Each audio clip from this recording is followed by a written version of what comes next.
Well, good afternoon, everybody. Welcome along to Oulton Park for what is the fourth race of the season for the Ferrari Challenge UK.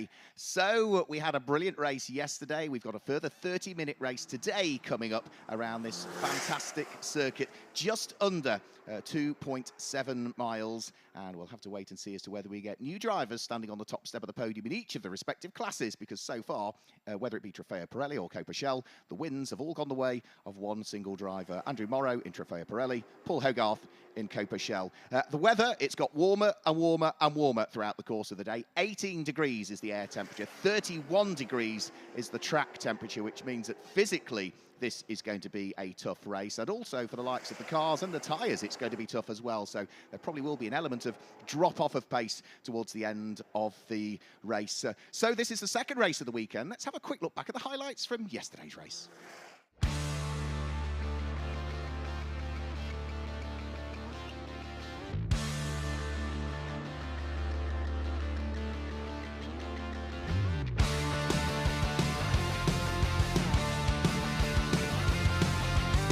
Andrew Morrow will start the race from pole position.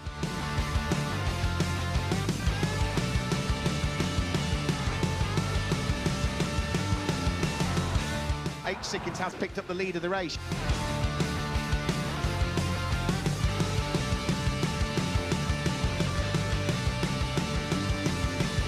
Andrew Morrow claims the win.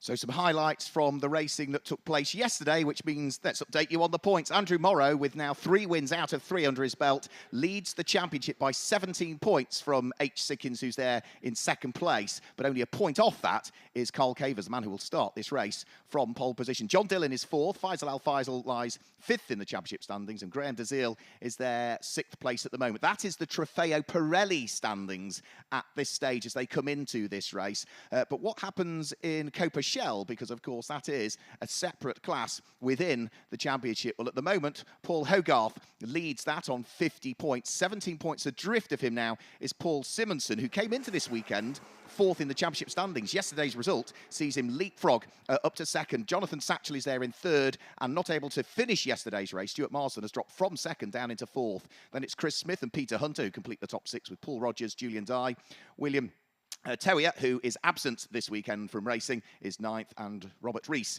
completes the top 10. But it's early stages in the championship. There's still lots of racing to come over the course of 2023. So we're here at Oulton Park. Let's just dive a little bit further into the circuit. Hi, I'm Carl Cavers. I'm driving for Greypool Nottingham, and I'm going to tell you a little bit about Oulton Park track. I love this track. I'd rate it as one of the best in the country. You know, certainly from a driver's perspective. There's probably 4 really key points on this track, starting with Cascades, where it's really easy to just get in too tight too early. You ruin your exit. You've got a long way down to Island Bend, and before you get a third of the way through the lap, you've ruined it. Then it's the 2 chicanes. I mean, the Britons and then Knickerbrook, just so important to get the exit, particularly coming out of Knickerbrook, and you've got the run all the way up to Druids, where your mind's telling you that you should be braking earlier, your heart's telling you can brake later. You're better off braking a little bit earlier and then getting back to gas to carry it around the corner. If you get it wrong, it's going to really hurt you, but if you get it right, it will bring your lap together, and before you know it, you'll be through Lodge and start finish line, and hopefully job done. There's no margin for error. So you get it right, it feels great. You know, it's a very testing circuit. It's not forgiving, so it really requires you to focus and get the best out of yourself every time. Well, a great insight there from Carl Cavers, who starts this race from pole position, as to what it is that we're like at Oulton Park. So he's given you an idea from the outside. Let's go on board and have a look at a lap of the Oulton Park International Circuit. Over at the start-finish line, you'll be in 5th gear, and as you head in towards the braking area for Oulton, down to 4th, hook up the curb on the inside in the dry conditions, use the apex and use all of the curb on the exit, flat out down the avenue, before you then start to have an early soft brake in towards Cascades, down to 4th, grab the apex, use the exit curb and get a good run out of the corner to carry all of that speed along Lakeside. up to 6th, along the straight, heading up towards Island Bend, brake, down to 5th for Island Bend, get back to full throttle on the exit and get the car over to the left-hand side of the circuit, ready for the right-hander at Shell Oil. Shell Oil's corner, down to 3rd, arc the corner, get out cleanly for the run towards Britain's. From 5th down to 3rd as you head in towards Britain's, use the curb on the left, on the right, on the left again, get a good exit, heading over the hilltop, flat out, up through the gears. Over the crest, Hislops is coming up next. It's hard and it's a heavy brake, down to 3rd, slow in, fast out, coming out of Hislops. Get the car over to the left-hand side and concentrate on the exit coming out of Knickerbrook. Use all of the curb on the exit and flat out up the hill. After that, it's up towards a daunting corner at Druids, down into 5th gear. Take both of the apexes in the dry. It's a double apex right-hander. Use all of the curb on the exit and again, fire the car out underneath the Warwick Bridge up towards Lodge Corner. Very late on the brakes, but be patient on the turn in to ensure that the car rotates. Use all of the curb on the exit. Nail the throttle as you shift up to 5th, over the start-finish line and complete the lap of Oulton Park. So there we go, that's a lap of Oulton Park. The cars are already on the grid, so it's time to hand down to Amanda Stretton, who's joined by Brian Oliver down there on the grid.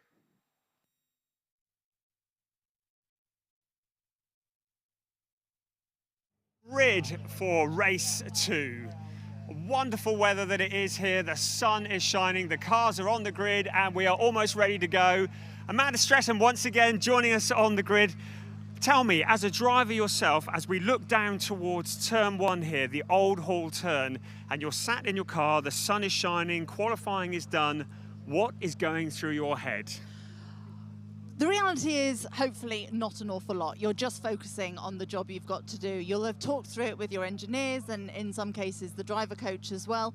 And you'll really have your race plan. But it's important not to get bogged down. It's important just to keep a clear head and actually not to get too tied up in detail, because, as we know, in racing, anything can happen. So you've really got to be flexible and just go with the flow and see what happens. But I mean, they're all going to be very focused and they're all just going to be looking ahead to that first corner. And it's a nervous few minutes as you wait for the grid to clear, I imagine. It is. It can be nervous, but it's important. And I think at this stage, you know, they're all very familiar with the track. They're all very comfortable with their car.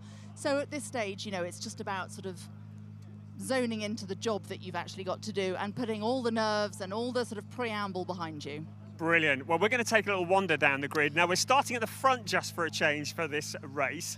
We are indeed, yes. But before we actually talk to any of the drivers, I'm delighted to say that joining us this weekend, we have got James Collado. Now, James, you've been racing in the World Endurance Championship with Ferrari for a number of years. This year, big step up, of course, because you're now racing the hypercar. But just tell us, first of all, what your role at Oulton Park is this weekend. To relax a little bit, actually. It's nice to actually watch a race and you know, not have the pressure. The sun's shining. We're at an amazing track. It's one of my favourites that I've ever driven. But yeah, it's just to help out the guys, do a little bit of race control work and just see a little bit from behind the scenes, and I'm enjoying it. Yes, you are the arm of the law this weekend, aren't you? Sitting up there in race control. Fancy them putting their life in your hands. No, they'll all be all right. I know how it is. I do it myself. But no, it's, you know, the race yesterday was amazing to watch. It was close between the top 3 especially. So I think we're in for a good one today. We certainly are. You mentioned, of course, as well, that Oulton's one of your favourite tracks. Why?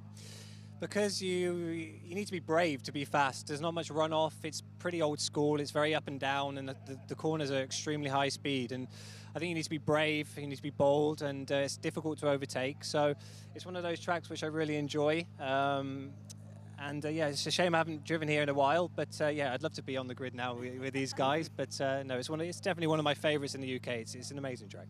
I'm sure they're delighted you're not on the grid with them, actually. But there we go. But what's next for you? Because I think it's the big one in the wet calendar. Yeah, absolutely. It's Le Mans coming up. So in a few weeks' time, we fly out. And like you said, we've LMH 499P. And I think we've got a very good chance of getting a great result. I think we're going to go for the win. We're all going to be rooting for you. Good luck, James. Right, let's move ourselves down the pit lane a little bit, down the grid. We've heard the whistle go, so we haven't got long. I'd like to have a quick word with our pole sitter, Carl Cavers. He probably will not thank me for this, because I imagine, Carl, you are focused and ready to go into that very short-term one at the moment. we're okay. We're in the best position we can be. Nothing to be nervous about. Just do what I do and stay in front.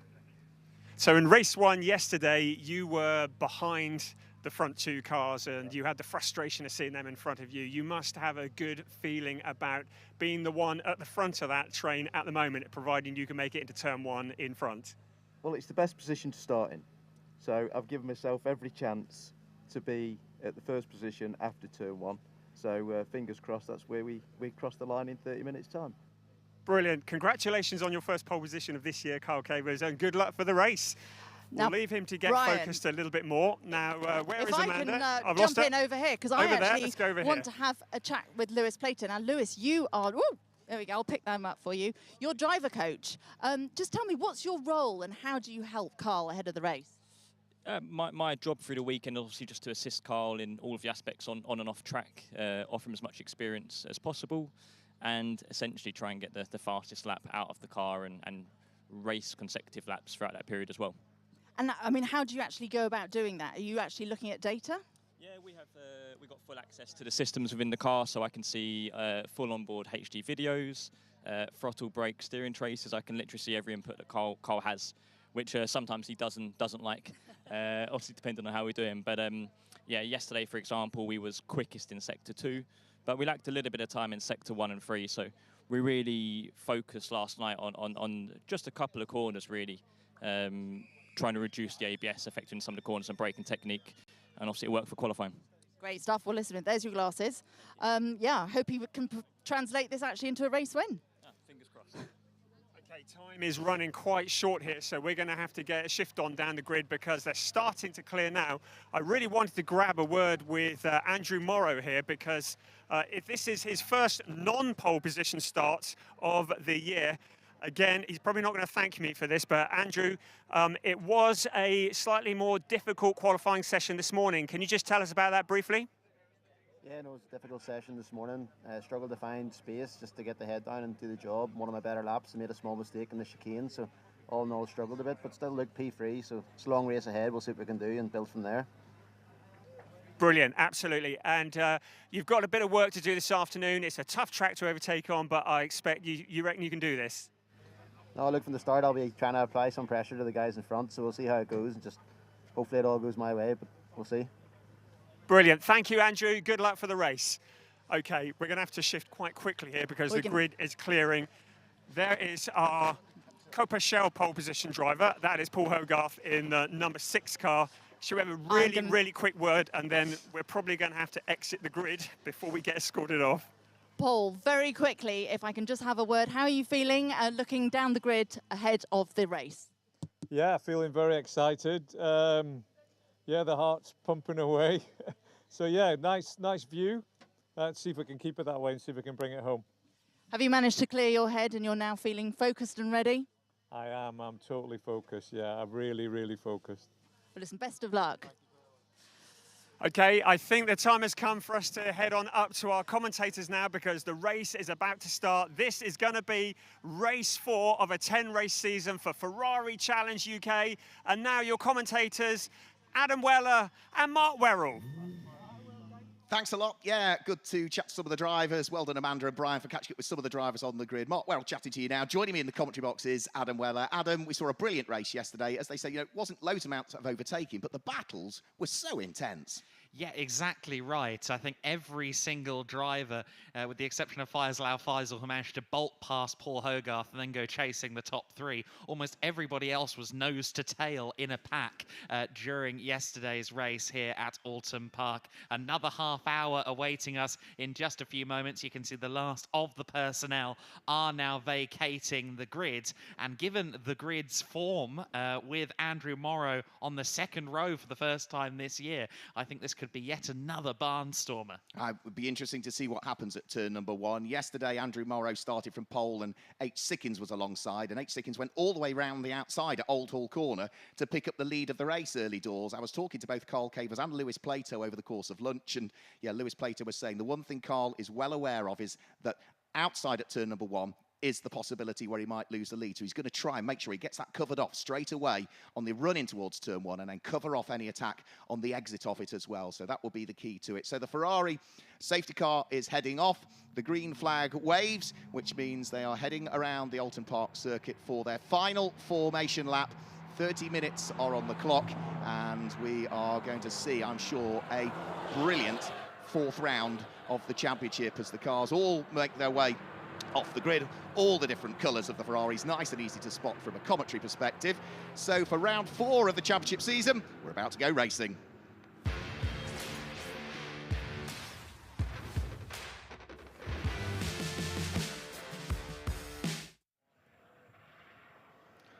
So as they make their way around the circuit, we can guide you through the grid and the way that they line up. Carl Cavers starts from pole position, and alongside him is H. Sickins.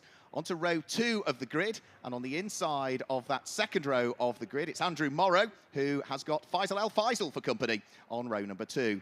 Then onto the 3rd row of the grid. On the inside of the 3rd row of the grid is Graham Dazil, and alongside him, it's the first of the Coppa Shell cars, which is Paul Hogarth.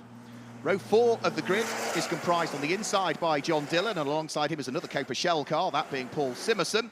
And then as we head off row 4 and onto row number 5, that's where we see Paul Rogers and Chris Smith, who are joined there on the 5th row of the grid. Row 6 on the inside is Jonathan Satchell, and he for company has got Stuart Marsden, who'll be hoping to add to his championship tally after the disappointment of yesterday. And then as we head on to the final row of the grid, it is Peter Hunter, who is partnered up with Julian Dye at the wheel of Penzo, as his car is affectionately known, in remembrance of his mother, Patricia, who sadly passed away. So it's Penzo is what the car is known as. That's a very good name and a nice backstory. Patricia and Enzo, yeah. Yeah. Oh, I didn't even make that connection. Yeah, Patricia That's and very Enzo, clever. Penzo. Very clever. Yeah. You look at Andrew Morrow, dominant so far this season, has won all 3 races in Trofeo Pirelli. You look at Paul Hogarth, dominant this season, has won all 3 races in Coppa Shell. Andrew Morrow's got a bit more work to do in this one, though, I would offer up. He does. It's a big test, isn't it, for Andrew Morrow? Being able to lead off the start is often quite a luxury. Of course, we saw yesterday that he's more than able to reclaim a lead when it's taken from him. But coming from the second row, that's going to be a big challenge and a further test of his skill set as he continues to try and hold this championship lead. So, yep, the car's behind the safety car, and that should peel its way in towards the pit lane very, very shortly as it just heads up towards Lodge Corner now. The red lights are on the gantry. When they are extinguished, that's when we get the race underway. 30 minutes are on the clock. And as the safety car is about to head up towards Deal Leap, it turns right in towards the pit lane. So for the 4th time this year in the Ferrari Challenge UK, we're about to get things underway. Carl Cavers on pole's position. H. Sickins sits alongside. The lights go out, and it's a slower start from Carl Cavers, but he's got the inside line. But it's going to be H. Sickins that's going to lead the pack up towards Old Hall for the first time. H. Sickins lead. Carl Cavers slots into 2nd place, and it is going to be Andrew Morrow who is there in 3rd place, wheel to wheel, further down through the order, as John Dillon has got somebody trying to squeeze his way past him. That's Paul Simerson, who at the wheel of the blue car sneaks up the inside of John Dillon and takes the place away. So John Dillon down into 8th when he was hoping to try and make progress in the early stages. Yeah, he and Paul Hogarth had a bit of a hip check with each other there coming out of Old Hall. Paul Hogarth on the outside ended up on the grass momentarily, and another result of that, as you say, is the fact that Paul Simerson has gotten past John Dillon and is now challenging Paul Hogarth. John Dillon not getting the start he would have liked. He runs in P8. Yeah, that's good for us, though, because it now means Paul Hogarth and Paul Simerson in the early stages are nose to tail for the lead of Coppa Shell. The overall leaders, though, over Hilltop for the first time. H. Sickins leading the way from Carl Cavers in 2nd place. Then it's Andrew Morrow, Graham Dazil and Faisal El Faisal in the black car that complete the top 5. At 6th place is where we've got those 2 cars squabbling away for the lead of Coppa Shell in the early stages, which is going to be the car of Paul Simerson trying to work his way through and past Paul Hogarth, if at all he can. So already they are sprinting their way round through Druids for the first time. The Oulton Park circuit looks so pretty, doesn't it, in this beautiful sunshine. However, the drivers are far focused on the more important things as they head up towards Lodge. Oh yes, they are focused solely on their braking points, their apexes, and indeed those ahead of them. That latter applies to everyone, of course, except H. Sickens, who leads the way at the end of this first lap. Cavers still holding strong in second place. Faisal, of course, has lost out fourth place, and side by side and for the lead, we see a move as Paul Simerson gets past Paul Hogarth, so the Coppa Shell lead has changed places there at Old Hall. It has, yeah. The blue car now ahead of the black car with a day-glow green flash to it, so Paul Simerson was hoping to do it for his daughter Mia yesterday. I saw a big puff of dust there, as though somebody might have had a problem down at Cascades, but he couldn't convert what was pole position in Coppa Shell to the win yesterday. His daughter's doing her GCSEs at the moment, and he was hoping that he could bring her good luck by claiming the win yesterday. Wasn't to be the case yesterday, is today. The car that had the off looks as though it is going to be Andrew Morrow, because his car, by the look of things, has lost ground there. Yeah, Morrow's fallen from third place to fifth and has fallen away from the top four as it was now. Of course, he was in that 5-car train at the very head of the field, so one can extrapolate from that he was trying to make up some places. It seems as though he's lost some places in the process. He will hopefully, all being well, move on up and try and catch back up to the top four as Simerson and Hogarth continue to fight at the front of Coppa Shell. Yeah, that must have been the dust then. It must have been him that caused the dust down at Cascades, that he had that moment. So for the man who is unbeaten for overall race wins so far this year, the Irishman has got a huge amount of work to do to catch the pack and then try and overtake as well if he wants to try and keep that unbeaten record. And also in Coppa Shell, of course, remember, Paul Hogarth is unbeaten so far this year, but at the moment he is behind the blue car of Paul Simerson, who is currently leading Coppa Shell. Remember, the Coppa Shell cars, yellow windscreen headers. If you're running a Trofeo Pirelli, it's a red windscreen header.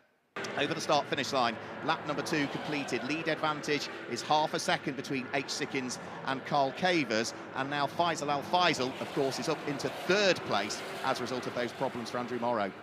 He lost out to Graham DeZille on the opening lap, so he both got past Morrow and managed to find his way past DeZille out there on circuit as well. So Faisal Al-Faisal with a very positive second lap of the race. Meanwhile, these two, H. Sickens, Carl Cavers, have now got quite the gap between them.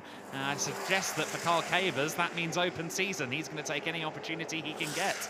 He is pushing hard, Carl Cavers, secured pole position earlier on and wants to see if he can secure a first race win of the season in the Ferrari Challenge UK, but equally as much the man that leads at the moment wants to do exactly that as well. H. Sickens, who was leading the race yesterday for a period of time before Andrew Morrow was able to pick his pocket, go through and retake the lead of the race. So nose to tail through the Hislop chicane up towards the right-hander at Knickerbrook. Carl Cavers edging ever closer to the coattails of H. Sickens. Both of these Ferrari 488 Evo Challenge spec cars pushing hard in the early stages.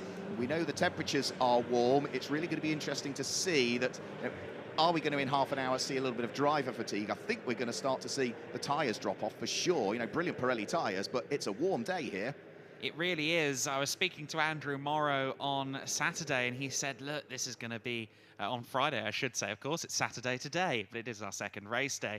Andrew Morrow said, look, this is going to be a grueling half-hour race. Of course, Andrew is among our younger drivers here. He's a very fit young athlete, and he said, look, this is going to be a struggle when we get to the race. And so I imagine that for everybody, it is going to be quite the test of their physical fitness. So down through Cascades go the leading pair.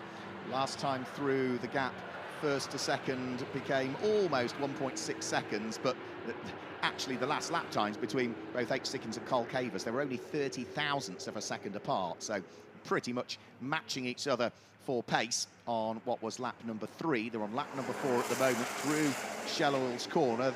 The camera angle there really gives you an idea of how banked that circuit is at that point.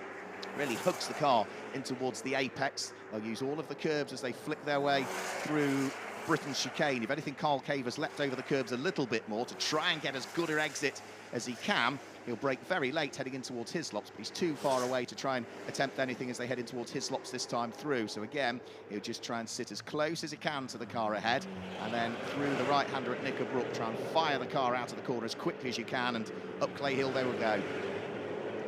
Such a spectacular section of circuit this, as they go up the hill and then head toward Druids with the Kinkit Tower. It's such a fast and hair-raising section. It's easy as well, isn't it, to just drift wide coming out of Druids. But it's imperative that you stay tidy, because the grass and then the barriers are not far removed at this circuit. Yeah, Andrew Morrow, who of course dropped down through the order, is running in 5th at the moment, is potentially on for the fastest lap of the race this time through. Further down through the order, though, there's some good fights going on, just outside of the top 10 maybe, which is going to be Jonathan Satchel fighting away with the car that sits directly behind him, which is Paul Rogers. Paul Rogers has got for company the car of Peter Hunter. Peter Hunter is under pressure from the car that's behind, which is Stuart Marsden. So that train of cars all heading over the start-finish line now. But H. Sickins leads the way. And do we have a new fastest lap of the race for Andrew Morrow that time through? No, we don't. He was purple in Sector 2 and Sector 3, green in Sector 1, but still didn't set the fastest lap of the race. That still goes to the race leader, H. Sickins. Still gained a second on that lap, though, up against Graham DeZille, so I expect it won't be too long before we've got a battle for 4th place, potentially 3rd, 4th and 5th places. We also saw there just a moment ago Stuart Marsden having a little speculative look to the inside of Peter Hunter in the battle for 12th place overall. Of course, both those drivers within the Coppa Shell category. Our Coppa Shell leaders, though, are once again proving to be a thorn in the side to John Dillon, the Trofeo Pirelli runner, stuck behind the battle of the poles. Yeah, he was stuck behind them yesterday, wasn't he, as a result of a poor qualifying. He qualified 1 position higher on the grid, but then lost a place on the first lap, which dropped him back to 8th place once more. And again, he's got the 1st and 2nd place in Coppa Shell just ahead of him as they head round through the Hislop chicane. Blue car of Paul Simerson sitting there in 6th place, leads Coppa Shell, but the black and green car directly behind him, Paul Hogarth, will be desperate to see if he can retake the lead of the class, and all of this is enormous frustration to John Dillon, who would love to get past the 2 cars ahead, but as he mentioned to me earlier on today, you know, it's not easy to overtake here. There is, by the look of things, a change of position there. Graham DeZille getting caught by Andrew Morrow. The Irishman sneaks up the inside of Graham DeZille's number 19 car. DeZille will try and fight back on the exit of Lodge Corner, but as they head up towards Old Hall, no, he's made it through. So the number 4 of Andrew Morrow, 1 place gained. The next car he's going to be fully focused on will be the all-black number 76 car of Faisal Al Faisal, which is only a second up the road.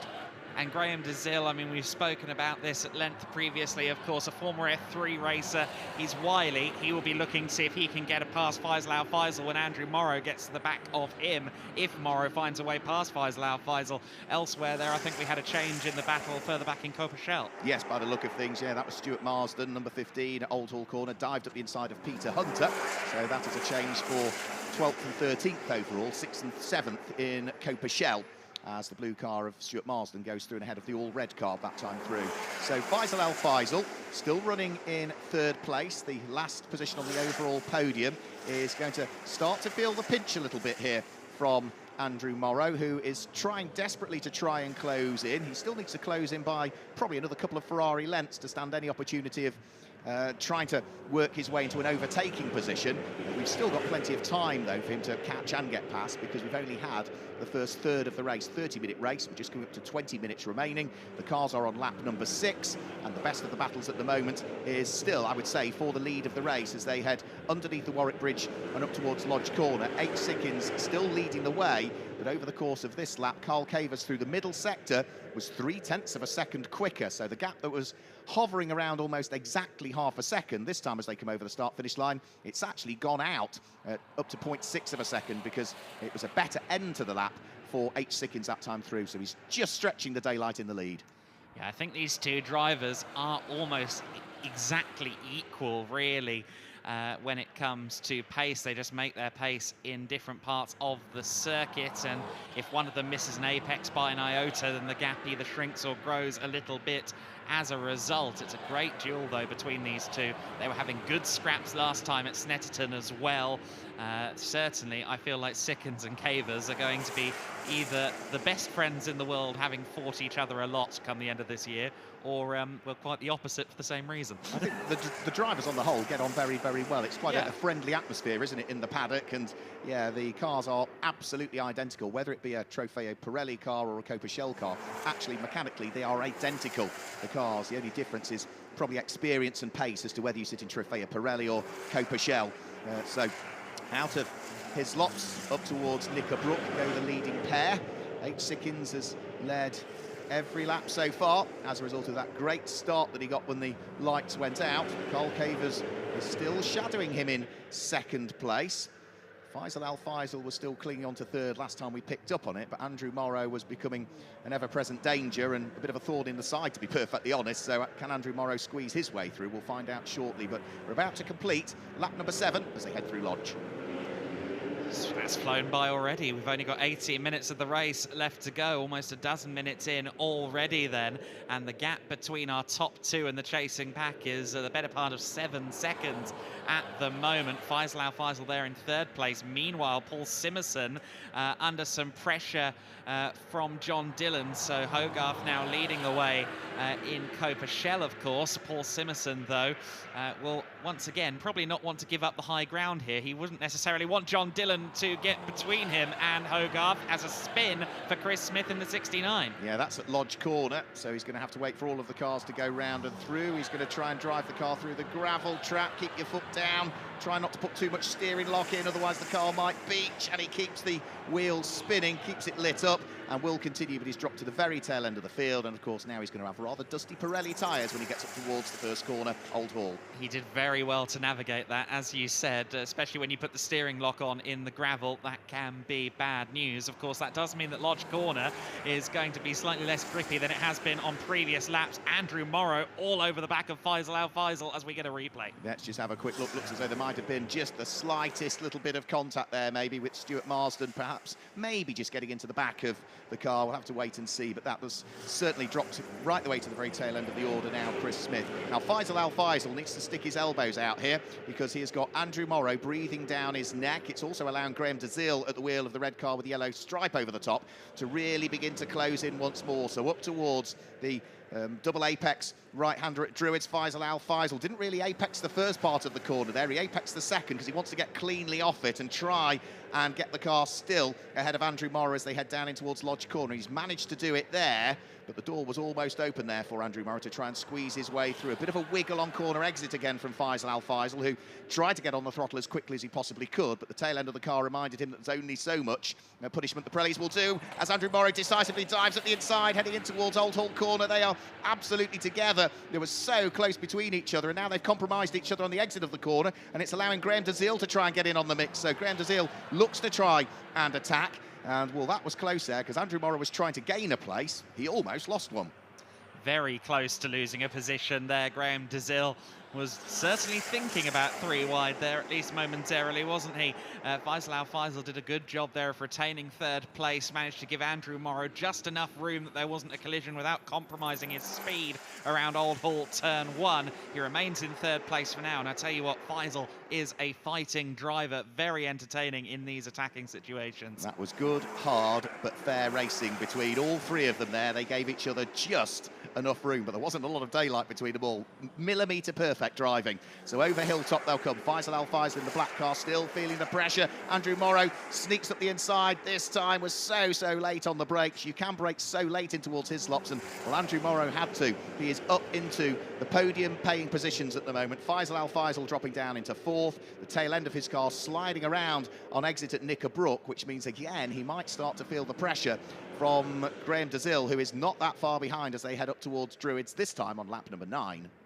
So let's see now if Graham DeZille can latch onto the back of Faisal Al Faisal and challenge for 4th place. I feel as if Andrew Morrow, having got through into 3rd place, will now manage to distance himself away from this battle for P4 with almost a dozen seconds between himself and the top 2, though. I think 3rd place is the best that Andrew Morrow is going to get, unless there are some rather unexpected happenings. So we are past the halfway point of this race, just over 14 minutes still remaining. They're on lap number 10 as things currently stand. Good fight still for the lead of the race because Carl Cavers is still within 0.6 of a second of H. Sickins, the race leader. But we're concentrating at the moment on what's going on for 4th place. Faisal Al Faisal having been picked off by Andrew Morrow. Andrew Morrow is disappearing up the road, but Faisal Al Faisal has still got his hands reasonably full at the moment. Graham DeZille is not too far away. Onto the brakes, in towards Island Bend. They've already gone out of Shell Oils and then start to build the speed again as they head up towards Britain's this time through. It took a couple of laps, didn't it, for Andrew Morrow to finally prise the door open. Well, Graham Dazil so far is right there, but hasn't really got himself quite close enough to try and sneak his way through. Not as yet, anyway. No, not quite yet. I'm going to counterpoint my previous statement in regards to Andrew Morrow, because at both of the Snetterton races, we had an interruption almost halfway through the race, a safety car intervention, and we had a red flag in one of the races as well. In both instances, Andrew Morrow had built a lead of almost 8.5 seconds at the time of the interruption. So he's proven many times before that he can make up time, he can build a lead. It's not impossible if Cavers and Sickens are racing hard for the lead. It isn't impossible that Andrew Morrow could get involved. Yeah, he's got plenty of time, hasn't he? If they do start to squabble ever more and slow each other up, and also there's traffic potentially to try and factor in as well. Chris Smith, I'm afraid, has made his way down the pit lane, so I'm not sure he's going to be able to complete the race distance on this occasion at the wheel of the number 69 car. That's the car that had the spin and went briefly into the gravel trap at Lodge Corner. He did continue after that, but he has now headed in towards the pit lane where the team are inspecting the car at the moment to understand what might be the problem. So 12.5 minutes to go. Race leaders still together as they head round through Shell Oil's corner. Looked like there was a bit of mid-corner understeer almost there from Carl Cavers by the look of things. The car just seemed to wash out a little bit, and if anything, he maybe lost an extra Ferrari 488 Evo length to the race leader, H. Sickens. The car that's in the pit lane is back out, so thumbs up have been given by the team for Chris Smith, so probably just precautionary after the spin to bring the car into the pits to just get it checked over. Maybe he felt that it wasn't quite right, but they've given him the thumbs up and have sent him back out, so he will be able to continue in the race, as with 12 minutes to go, the leaders are starting to clamber back uphill towards Clay Hill. It's still H. Sickens that leads. He's led every lap so far since the lights went out. So interesting scrap there still at the front of the order. Is also a fun fight for 10th place further back. That is the fight for, in fact, it's fight for 9th place and 3rd in Coppa Shell. Jonathan Satchell just ahead of Paul Rogers and Stuart Marston. They're having a fun fight. There it is on screen as well as they head towards Hislops at the moment. And Stuart Marston, after not being able to finish the race yesterday, will be looking to get some good points on the board. He's right there behind Paul Rogers at the moment. You see Satchell just a couple of seconds up the road from them as well. Yeah, so that's a good little fight. Stuart Marsden looks as though he got a good run that time heading out of Knickerbrook, but Drew, it isn't really an overtaking opportunity, or is it? He's going to have a quick look, but the door started to close, and I'm afraid all of that hard work has rather come undone as he spins the car through 180 degrees. Thankfully, he's avoided by Peter Hunter, and in fact, Peter Hunter also, I think, having a spin in avoidance as well by the look of things. Yeah, so he's recovering. He tried to avoid the car that was rotating ahead of him, and as a result of that, spun himself. So Peter Hunter with work to do. Stuart Marsden with work to do as well now, but thankfully both cars, no issues at all, just harmless spins for them both. And Julian Dye has said, oh, okay then, made up 2 places in one fell swoop, moving up to 11th. Yep, so the Maranello Sales supported car of Julian Dye, or Penzo as the car is affectionately known by himself and the team, gaining a place there. Now for the lead of Coppa Shell, they are back together again, aren't they? So Paul Hogarth, having snuck through and passed ahead of Paul Simonson and the 77 car a few laps ago. Well, Paul Simonson has not given up his aspirations to try and pick up the lead of the category once more. And that's a good little fight, actually, for 6th, 7th and 8th overall, because they are still both being shadowed by the Trofeo Pirelli car behind in the hands of John Dillon. So pretty much together, aren't they? 6th, 7th and 8th as they head in towards Hislops. Yes, it's an interesting scrap between Hogarth and Simonson. I feel like Simonson has really stepped up a level in recent months behind the wheel. He has been racing here in Ferrari Challenge UK for several seasons at this stage. He and Paul Hogarth among the most experienced drivers in Ferrari Challenge UK. But I do feel like Simonson, you know, at the start of his tenure here in Ferrari Challenge UK, he wouldn't have been able to match the pace of Paul Hogarth, respectfully. Hogarth, a very experienced racer. Simonson really has improved a lot season on season. Yeah, he was, what, 3rd in Coppa Shell last year. He was runner-up the year before and was 3rd in Coppa Shell back in 2020 as well, was Paul Simonson. So he would dearly like to get right towards the sharp end of the category. Looked as though he ran just a little bit wide there heading out of Old Hall Corner, so using all of the curbs and maybe just a little bit more in his efforts to try and keep a pace with the leader of Coppa Shell, which is Paul Hogarth. And so still behind them is John Dillon, who is not too far away. Well, already 12 laps have been completed. Over the start-finish line comes Julian Dye in the yellow and pink machine, having picked up a couple of places because of rotating cars. Well, now he finds himself under pressure. One of those cars that had the spin is trying to recover. So Peter Hunter for Stratstone Manchester is looking to try and hoist himself back up the order. He's 12th at the moment. He's looking to try and gain at least one of the places back that he lost. Yeah, of course, Stratstone Manchester, local to the circuit, and plenty of customers, plenty of family and friends of the drivers also here this weekend from Stratstone Manchester. Peter Hunter will be eager to put on a show, tries to find a way around Julian Dye at Shell Oils, and will now try again at Britain's, although that is always a narrow place to try and make a move. Yeah, he's not going to do it on the run in towards Britain's. His best bet will probably concentrate on the exit coming out of Britain's and see whether you can get a good run at Hilltop and maybe do an Andrew Morrow and sneak up the inside on the brakes heading in towards what is Hislop. So let's have a quick look. You know, he's too far away as they come over Hilltop, so he can brake, he can close the amount of daylight up, but no, there's no opportunity there. And then as you head out of Knickebrook, you really need the car to make a mistake coming out of Knickebrook to have any chance of getting through and ahead of it by the time they get towards Druids. And again, there's no such mistake from Julian Dye. Good driving from him, making sure that he keeps himself in the position that he's in, which is 11th place at the moment. So they head round through Druids. This is where the spin happened for Peter Hunter a few laps ago, whilst he was trying to avoid the rotating car of Stuart Marsden. That was why he lost the time in the first place, but no opportunity there. Is he going to have a nibble at Lodge? The answer is no, too far back. Too far back for now, but he might get a good run over Deer Leap. Actually just had to fight the car a little bit through the corner at Lodge. Won't be able to get close enough into Old Hall then. Meanwhile, at the sharp end of the order, H. Sickens is some 3.1 seconds clear now of Carl Cavers. Cavers, whose last lap time was almost a second off of H. Sickens and almost 1.5 seconds off the time of Andrew Morrow last time by. Morrow just set his fastest lap of the race, a 1:41.118.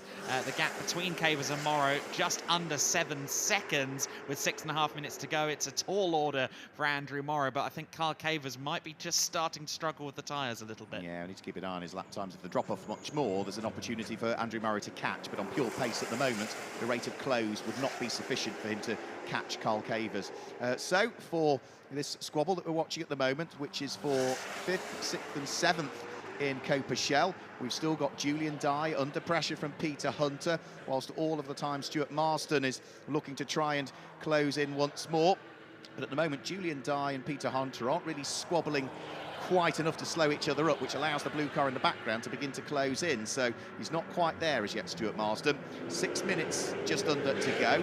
14 laps have been completed by our race leader so far, as they start to crest Clay Hill once more and head up towards Druids. Good racing this from these two, Julian Dye and Peter Hunter. They've been close. They don't have quite as much experience as some of the other drivers in the field, but they're putting on a good little show. Yeah, they definitely are. Peter Hunter is quite the enthusiast. He has a good collection of cars, and good to see him taking 2 racetracks for the first time. Had a little speculative look to the inside there of Julian Dye. Both of them get sideways, getting out of Lodge Corner. Stuart Marsden is getting ever closer to the back of Peter Hunter as well. I think you're right to say at this point it's a battle for 5th, 6th and 7th in Coppa Shell. Certainly Stuart Marsden is closing in. It is, but that's because they're 2 ahead of making mistakes. They're slowing each other up, and Stuart Marsden is maintaining his consistency, and at the moment it looks to be the quicker of the 3 on purely that basis. But of course it is not the easiest to try and prise the door open here at Oulton Park. And for Stuart Marsden at the wheel of the number 15 car, he is hugely keen to make sure that he maintains a level of consistency for the rest of the championship after the disappointment of yesterday when he couldn't complete the full distance of the race. Now, looked as though there Peter Hunter was right onto the boot lid of Julian Dye, almost pushing him round through Shell Oil's corner. So he is desperate to try and attack. The difficult thing is that if the red car tries a move and it doesn't quite work, the door is open for Stuart Marsden to work his way through. Absolutely, and as they go over Hilltop, I think Marsden might be sensing the opportunity. He got a good run out of Britain's, later on the brakes than Peter Hunter, but Hunter cuts across the nose, hops over the curb and retains 12th place overall for the time being.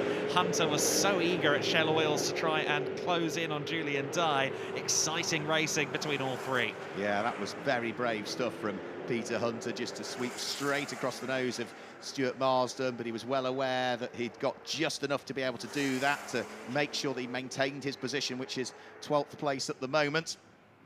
So they will be heading up towards the conclusion of the lap very shortly. We are down to around about 3.5 minutes remaining in this race, which means that H. Sickens is already now safely onto lap number 16 with almost a 4-second gap between himself and Carl Cavers. Andrew Morrow has made no further inroads into Carl Cavers since we last picked up on what the gap was between second and third overall in the race.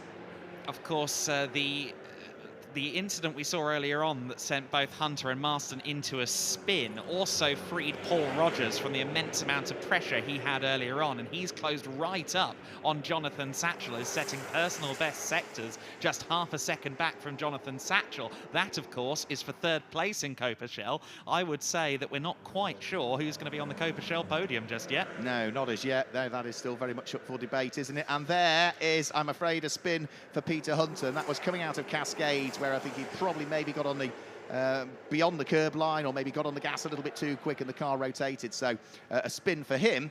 Now that somewhat lets off the leash Stuart Marsden, doesn't it? So he can now fully concentrate his efforts on attacking, but he'll now be looking to try and attack Julian Dye.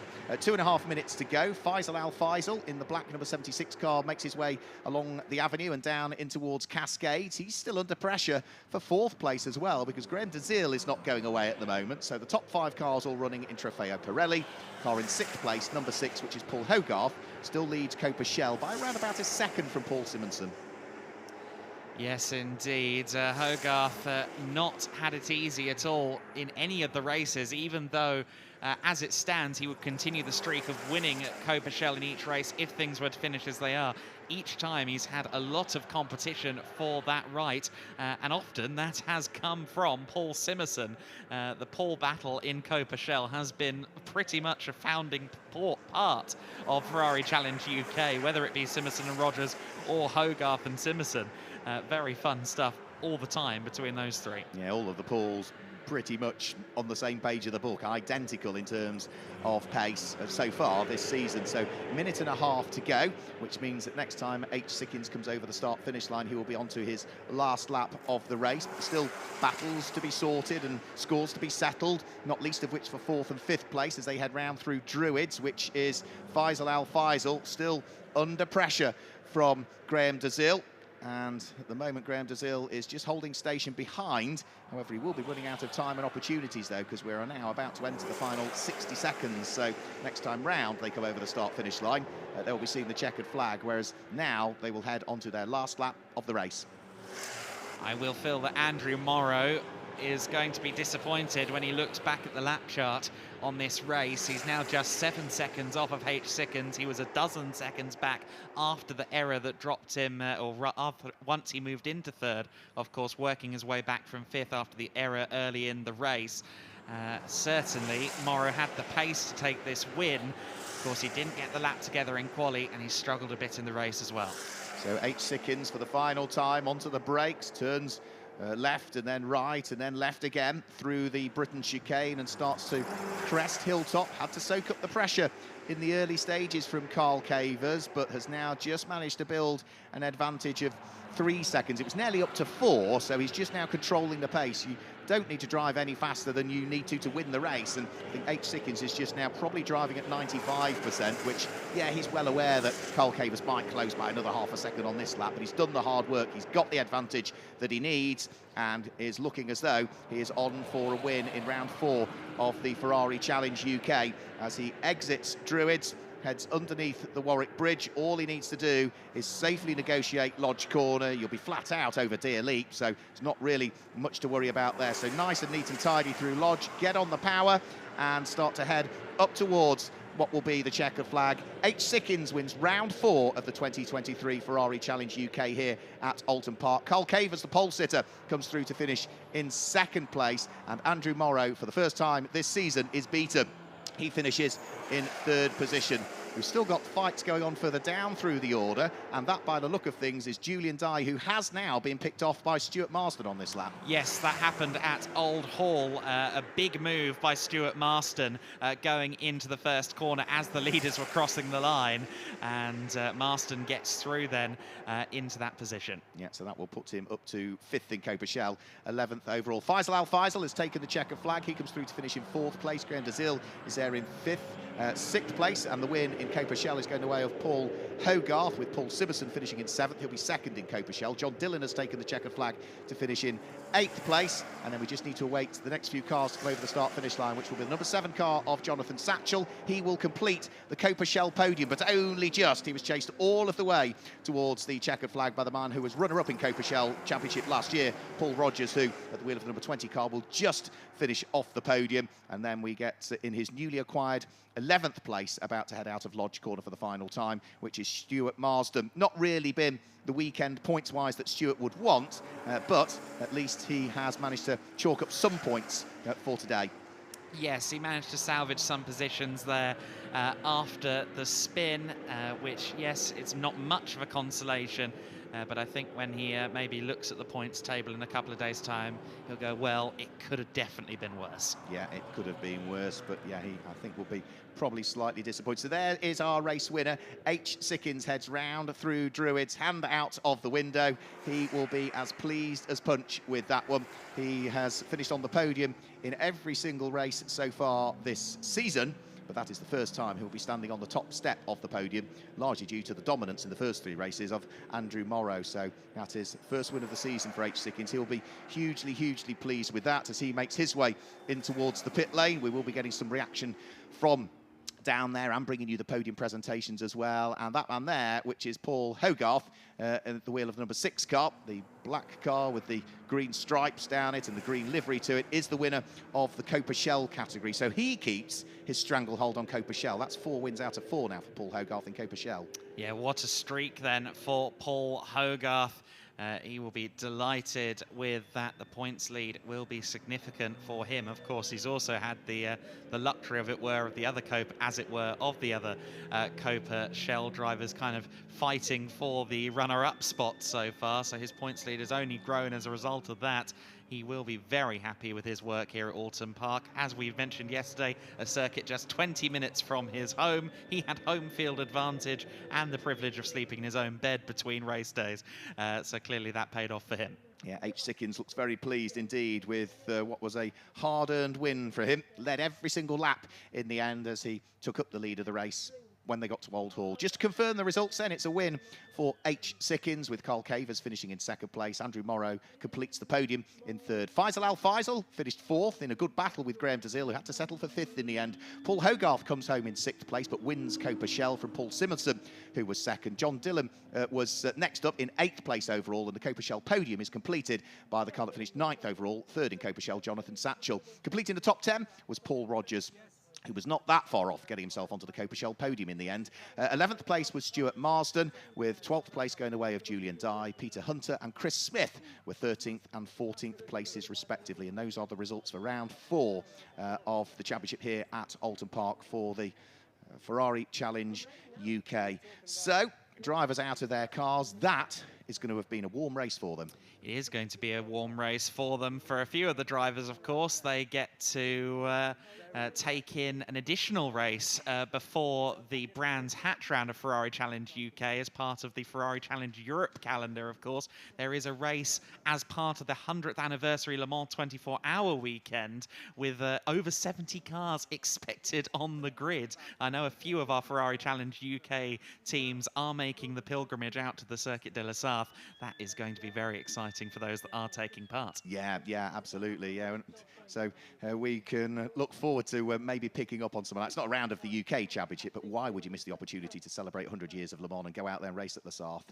So let's just have a quick look at some of the cars. There is H. Sickins. That was in free practice yesterday when we had the rain. He is the winner in Trofeo Pirelli, his first win of the 2023 Championship season. Carl Cavers, who started from pole position at the wheel of the number 51 1 car, was second home in Trofeo Pirelli and just missed out, unfortunately, on converting that pole position to the race win. And Andrew Morrow, well, it's not yet another win for him, but it is another podium, which means it's 3 wins and now 3rd place in that race for Andrew Morrow. Those are the cars that are your top 3 in Trofeo Pirelli. In Coppa Shell, Paul Hogarth, in the rain yesterday here at Oulton Park. A very different day, isn't it? Today is yet again, for the 4th time this season, out of 4 races, the winner in Coppa Shell. Second in Coppa Shell was the number 77 car of Paul Simonson. Did lead for a period of time, but couldn't quite convert it. Very similar story to yesterday. And 3rd in Coppa Shell is number 7, which is Jonathan Satchell. He will be pleased with that because that is now 3/3 on the bounce in Coppa Shell for him. So those will be the drivers that will be heading towards the podium presentations very shortly indeed. So in terms of the points for this one, Andrew Morrow still continues to lead the Trophy Pirelli points. He is on 63 points now and has stretched the lead advantage. He's 11 points clear of H. Sickins in 2nd place, with Carl Cavers just a further 5 points off that in 3rd. John Dillon, Faisal Al-Faisal and Graham Dazil are 4th, 5th and 6th respectively in Trofeo Pirelli. And we'll give you the update with regards to the Coppa Shell points potentially later. In the meantime, what I want to do is head down in towards the pit lane and get some reaction from the drivers. Wow, Andrew, you definitely made that 3rd place hard work for yourself. Tell us what happened, because it looked like it was a pretty solid start, but then a mistake, I think it was on lap 2? Yeah, mistake on lap 2. Got away good at the start, just nowhere to go.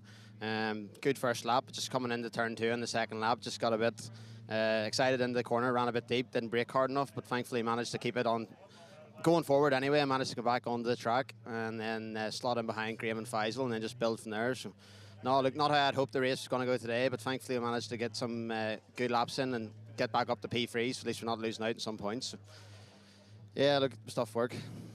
Yeah, as I say, you made it hard work, but you are still on the podium, and as you say, still some valuable points that are in the bag. How hard was it towards the end? Because it looked like everybody was then starting to really suffer with grip and traction. Yeah, no, it was hard at the end. Tires were starting to go off, but I set my fastest lap in the last lap. So for me, I was still managing to keep good pace in the car. So, but no, it was a tough race, a lot of movement and some of the slow speed corners, especially the chicane up the back. But no, all in all, it was not a great race, but from we managed to get back on track and pick up from there, it was quite good. Looked like it was quite a long time. You were really sizing up the move on Faisal. Yeah, no, just trying to pick my moment with Faisal. He's a good racer and very defensive, so just had to pick the right moment and try and make it work. So it was risky where I did it, but thankfully it paid off. So. Well, listen, great stuff. Congratulations, as you say. Valuable podium anyway. Thanks very much, Andrew Morrow. Back to you guys in the commentary box. Thanks, Amanda.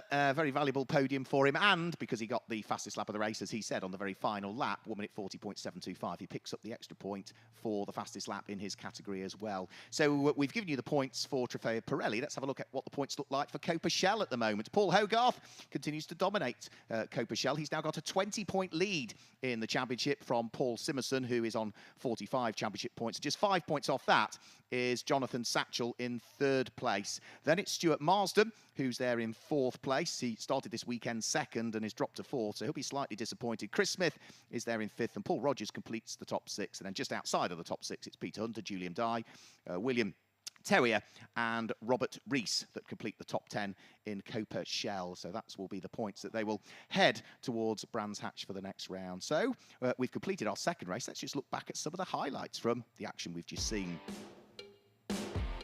When the lights went out, it was a great start from H. Sickins, who instantly took up the lead of the race from the pole sitter, Carl Cavers, whilst further down through the order, Paul Hogarth and Paul Simonson were having a good squabble for the lead of Coppa Shell.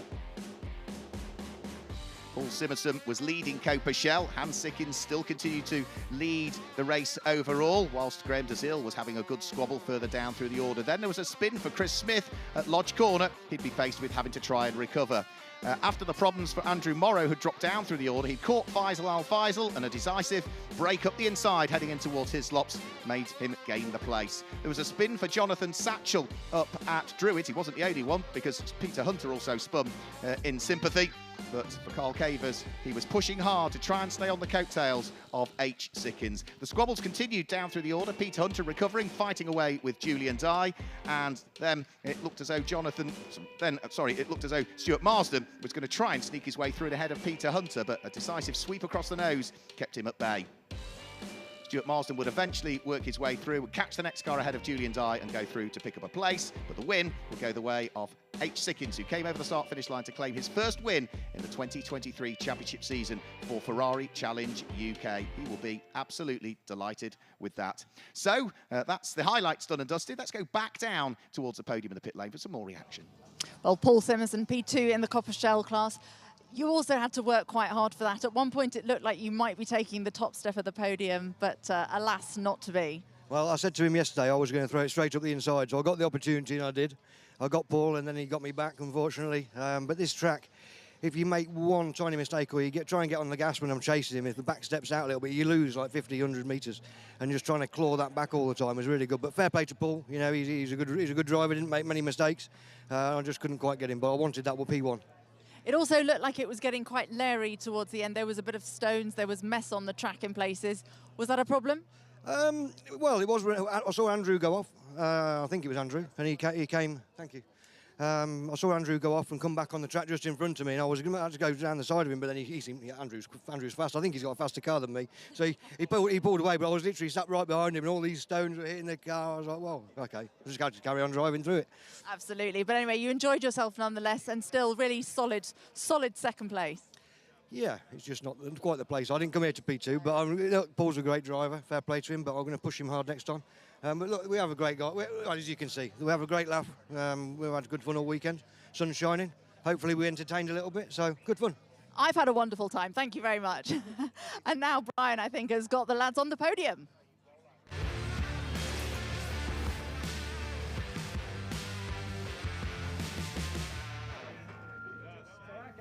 We're down here on the podium. We are ready to award the trophies. What a fantastic race it has been. Race 4 of this 10-race season for the Ferrari Challenge UK. So first of all, we're going to look at the Trofeo Pirelli winners.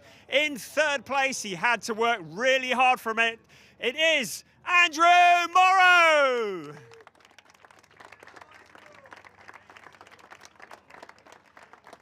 In second place, the driver who started on pole position, he couldn't quite turn it into a top step finish, but second place, what a result for Carl Cavers!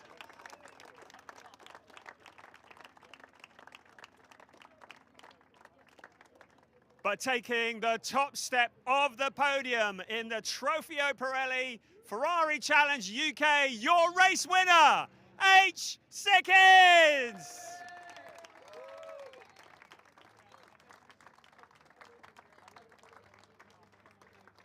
So our trophies to be presented by Sam Osborne. He's the senior after-sales manager of Ferrari North Europe, presenting the trophies to the 1, 2, 3. Lovely trophies.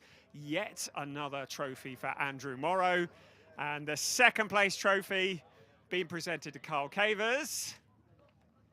And H. Sickins taking that much coveted first place trophy. And also, he will get the Pirelli trophy as well, presented by Marco Schelich, the Pirelli Motorsport Manager, for our race winner in the Trofeo Pirelli category.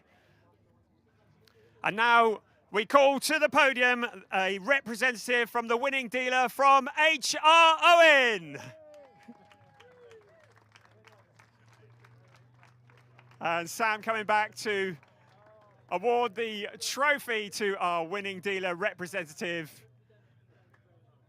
Handshakes all around, and just before the champagne explodes, Amanda's going to have a very quick word, so we're not going to celebrate quite yet, drivers. So Amanda's just going to jump up and have a quick word with some of our winners.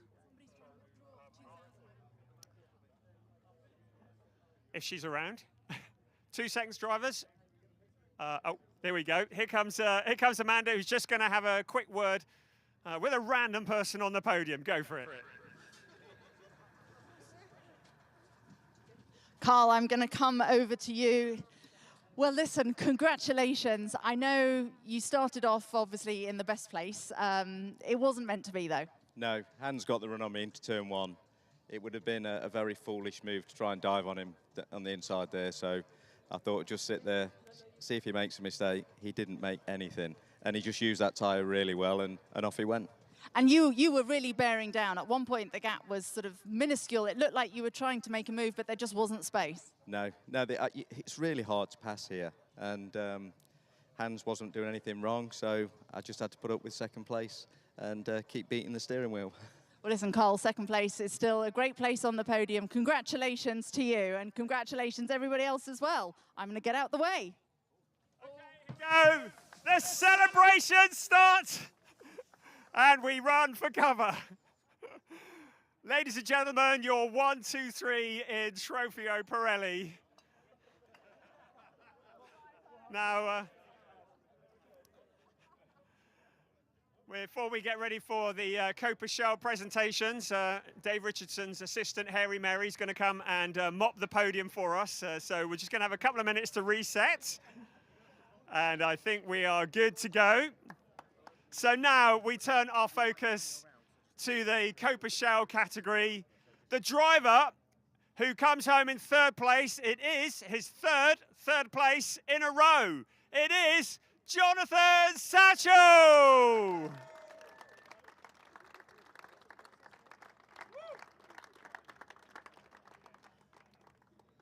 In second place, a driver who has been battling with the man in front of him for what seems like years. It's second place for Paul Simerson.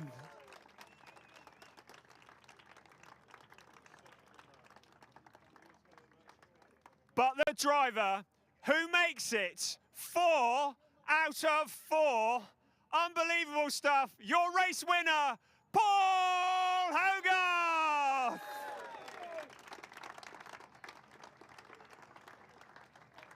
So James Collado, the Ferrari official GT driver, is going to be presenting our trophies to our 1, 2, 3. Jonathan Satchel, your third place trophy in a row. Fantastic job. Second place, Paul Simerson. And his rival, his arch rival, stood to the right of him on the top step of the podium. Paul Hogarth raising the trophies high. And now our representative, our representative from our winning team, Stratso Manchester. A representative, please, for the Coppa Shell win.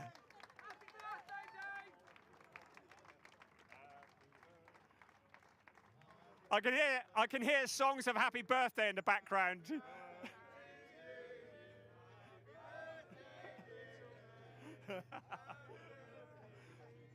Well, I'm going to say that was horrific. Before the celebrations start, we're just going to ask Amanda to come and have a word with some of our drivers. Oh, we've got the trophy to present from James Collado. There we go. And now Amanda's just going to come and have a word with a random choice from the podium. I am going to choose Paul Hogarth. Paul, I'm going to join you up here, if I may. Congratulations. That was hard. I mean, you two were going hammer and tongs all the way through. I was actually in the garage as well, listening to your driver coach talking you through as well. Yeah. You earned that. It feels like I did. I feel absolutely tired, but you know, he never shuts up. He talks all the way through. He just gives it literally loads and loads of verbal diarrhea. Anyway, some of it was good. I listened to bits of it. Some of it I ignore. But anyway. I was listening to it. It sounded great. Oh, some of it's really good, really good. But listen, congratulations, 4 out of 4. This must give you a real boost of confidence going into the next race. Yeah, but you know, it's the next race, isn't it? So different circuit. Where are we going next? Oh, Brands Hatch next. Yeah, Brands Hatch. So we've got 2 circuits to take in there. We've got the Indy and the GP. So yeah, we'll see. Keep it rolling. Great stuff. Well, listen, congratulations to you, your race winner, Paul Hogarth. I'm out the way. So that rounds up our podium for the second race here at Oulton Park. It has been a spectacular weekend of racing. I'm going to hand you back now for one last time to your commentators, Adam Weller and Mark Werrell, while I run for cover. Brilliant stuff. Thanks, Brian. Thanks, Amanda. And yeah, the celebrations go on the podium for Coppa Shell, the top three. What a weekend it has been at Oulton Park as we have got our third and fourth rounds out of the way. But it does mean that whilst we're done at Oulton Park, we've still got plenty of racing to come up over the course of the rest of the year. So next time out, we go to Brands Hatch on both the Indy circuit and on the Grand Prix circuit. One race on one day, one race on one the other. Then we go to Silverstone and we finish the season across in mainland Europe. Spa-Francorchamps and Belgium will be the challenge for rounds 9 and rounds 10. So that's it from Oulton Park. Thanks for joining us from Brian Oliver, Amanda Stretton, Adam Weller and myself, Mark Werrell. We will see you next time. Goodbye.